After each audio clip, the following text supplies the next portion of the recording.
मैं एक बापर्दा औरत थी और मुझे अपनी हया पर बहुत फख्र था। जब मेरे रिश्ते की बात चलती थी तो मैं हमेशा एक ही बात कहती थी, मैं शादी उसी शख्स से करूंगी जो मुझे हमेशा पर्दे में रखेगा। फिर मेरी जिंदगी में एक शख्स आया। उसने वादा किया कि वो मेरी इज्जत, मेरा पर्दा और मेरी हया हमेशा कायम रखेगा। मैंने उसकी बात पर यकीन कर लिया और हमारी शादी हो गई। शुरू में सब बहुत खूबसूरत था। वो मेरा ख्याल रखता था, मेरी इज्जत करता था और मैं दिल ही दिल में सोचती थी कि शायद मुझे वाकई एक अच्छा हमसफिर मिल गया है। कुछ वक्त बाद अल्लाह ने हमें एक बेटा अता किया। एक दिन मेरे शौहर ने मुझसे कहा, मैं सारा दिन खेतों में मेहनत करता हूं, फिर खाना खाने घर आता हूं तो काफी वक्त जाया हो जाता है, तुम खाना खेतों में पहुंचा दिया करो। मैंने सोचा शौहर की खिदमत में भी मोहब्बत होती है, इसलिए मान गई। मैं मुकम्मल पर्दे में खाना लेकर जाती थी।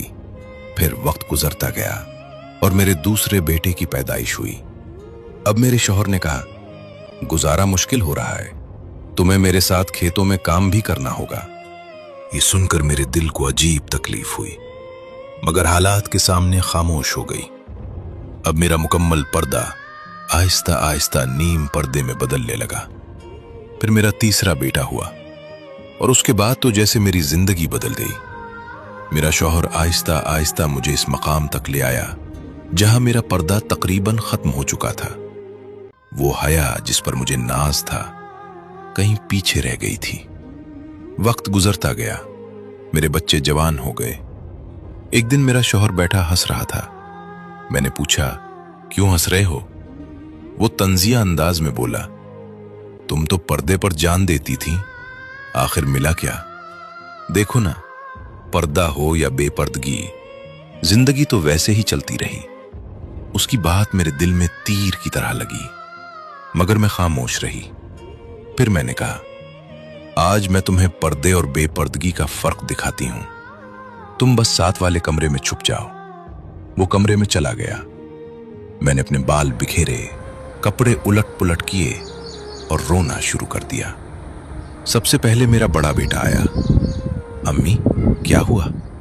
मैंने रोते हुए कहा, तुम्हारे अब्बू ने मुझे मारा है।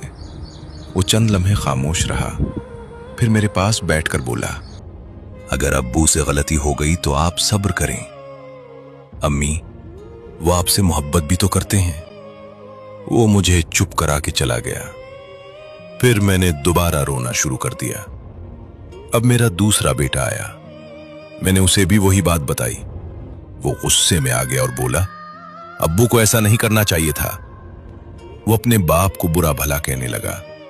फिर मुझे चुप करा के चला गया। फिर आखिर में मेरा छोटा बेटा आया। जैसे ही मैंने कहा, तुम्हारे अब्बू ने मुझे मारा है, वो आग बगोला हो गया।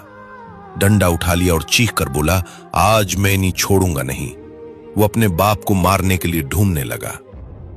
तब मैंने अपने शौहर को बाहर बुलाया और उसकी आंखों में देखकर कहा, देखा, मेरा पहला बेटा उस वक्त पैदा हुआ जब मैं मुकम्मल पर्दे में थी। उसने तुम्हारी इज्जत का पर्दा रखा। दूसरा उस वक्त पैदा हुआ जब मेरा पर्दा आधा रह गया था, इसने आधी इज्जत रखी। और तीसरा उस वक्त पैदा हुआ जब मेरी जिंदगी से पर्दा खत्म हो चुका था, वो तुम्हारी पूरी इज्जत उतारने निकल पड़ा है। ये कहते हुए मेरी आंखों में आंसू थे और मेरे शौहर के पास खामोश रहने के सिवा कोई जवाब नहीं था।